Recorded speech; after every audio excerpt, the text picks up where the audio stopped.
Hey guys, just finished watching Gifted, Season 1, Episode 8, Threat of Extinction. This episode was pretty interesting. It was pretty cool, dealing with all kinds of stuff. You had Reed Strucker going to see his father and finding out that he's a mutant, and his kids are a mutant, finding out that there's something about the kids when when Lauren and Andy are going to touch hands, and they do at the end of this episode, something's happening.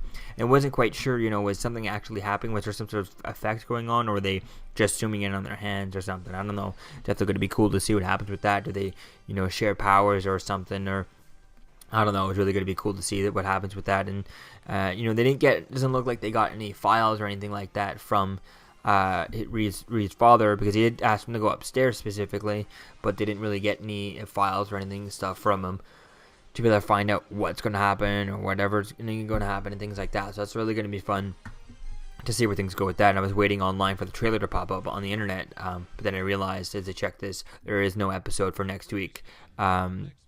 For next Monday, which is pretty good for us comic book fans, because it's the crossover for the CW show, so that'll be good for that night there. So it is quite cool that that's going to happen there and stuff. So next week, it's really going to be fun to see where things go with this and see what happens. It says we only have 13 episodes. We're 8 or 13 on IMDb. Who knows if that's what they're going for, only 13 or whatnot. But we'll have to wait and see, though. But it was really cool dealing with stuff and having this mutant agent for Trask Industries involved, and then Sentinel Services involved, and kind of a mole. Sentinel Services sent in a mole and stuff. Although I don't understand why they sent that person in with a tattoo.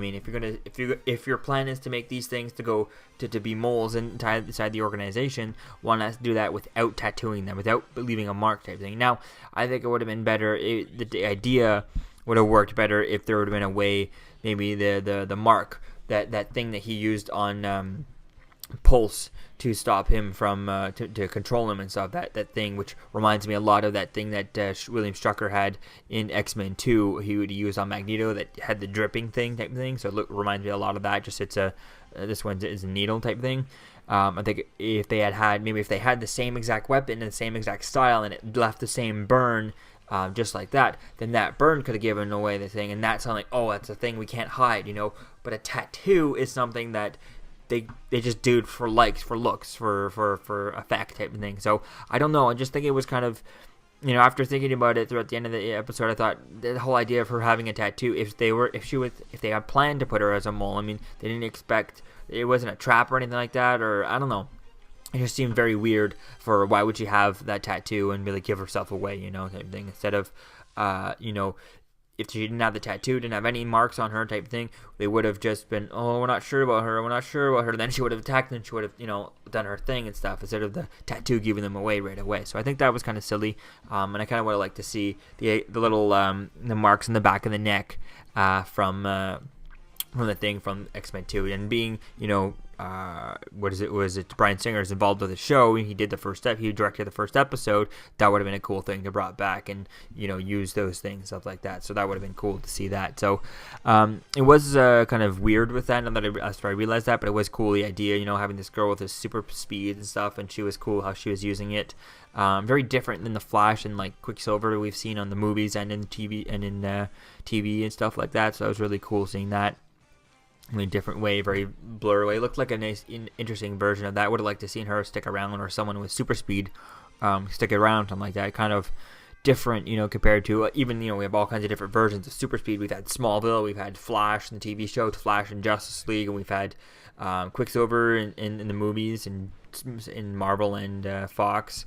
And then we have this girl, and then we've also had we also have Yo-Yo, who has her type of powers, but she kind of has to go back to where she is. She kind of yo-yos back, so it's kind of different stuff. So, but I like seeing that. I like seeing the different versions, the way that they do the special effects and for speed and stuff. And hers was definitely unique, and it would have been just interesting to see someone with her powers stay on the show throughout, and could have been very useful and stuff. So yeah, it would have been really fun to see that. It was really cool seeing how people come together. It is also interesting dealing with Eclipse and Lorna, and how they're dealing with their relationship, with him being part of the criminals and doing stuff for his ex-girlfriend and all that stuff. But I was kind of glad that it looks like at the end of this that they're kind of coming back together.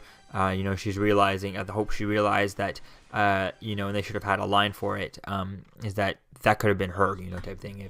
If he hadn't have saved her, that could have been her. She could have been the one in the super speed with the, in the table who dies and stuff like that, the mole type thing. And that really would have messed everything up. So I think, and it would have been a really tough time with her powers, controlling metal and all that stuff. So I think it was quite interesting to see that. We're going to like a line to that to confirm whether or not she's kind of over a little bit, or kind of understand a little bit more as to what it is, but she just wants him to be a little bit more open and do it together type thing. So I think it was pretty cool with how things go. There was one line that Thunderbird said at the beginning when they had the Speed Girl in the cage and stuff in the prison, and they're all like, oh, we got to get rid of her type of thing or something like that. We got to stop bringing in mutants. Well, bringing in one mutant, we're not going to stop bringing in refugees just because one of them might betray us. Yeah, but one of them might might be working for Trask Industries for Sentinel Services, and take the whole place down. They might blow up the whole place, kill everyone. They might they might be a bomb.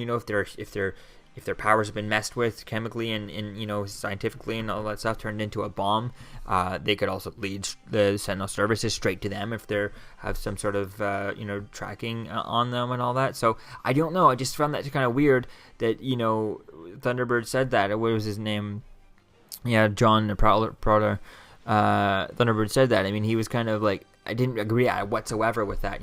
If one person could come in there and then it could ruin it for every single person, and that's not worth that one person type thing. So I think, and they already said that they were at very capacity, so it's not like they don't have any people. It's not like they're just 5 mutants in there and like, oh no, we don't have enough. They've got like 20, maybe even 30 people in this building. So I feel like, and if now they realize that some of them could be moles and stuff like that, I think limiting it to 30 and extremely vetting them is definitely a thing they have to do.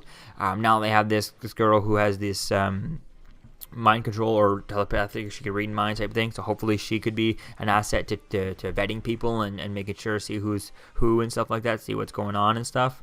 But they also now looks like they got to check everyone's wrist and stuff for the tattoo, which again seems like a silly idea if the Strucker is doing that. If the Strucker Corporation is tattooing the people, I think it's kind of silly. Now that they know that their assets have been found, and they realize that their moles are no longer a secret. Now people know about the moles, and now they're going to be more difficult to have moles inside of the mutant regime and all that stuff. I think it's going to be the next version should be someone without a tattoo type of thing, and there has to be another way to have to. Oh damn it, they no longer have the tattoo, so we have to find another way because the tattoo is just stupid. The idea of having, I mean, it's a cool idea, like get it and all that, but there's no reason for it. If you want to use them as a mole, the tattoo gives it away again. So all in all, I guess I kind of like this episode, but the tattoo part just kind of ruined it for me. But other than that, I kind of still really like this episode. So yeah, let me know what you think, guys, about this episode in the comments below. Season 1, Episode 8, Threat of Extinction, and I'll see you guys in the next video. Peace out. I'm Captain America, here to talk to you about one of the most valuable traits a soldier or student can have. Subscribing. Sometimes subscribing is the key to victory. Sometimes it leads to very little, and it seems like it's not worth it. And you wonder why you waited so long for something so disappointing. How many more of these? You're still here. Don't forget to like, comment, and subscribe, guys. Peace. It's over.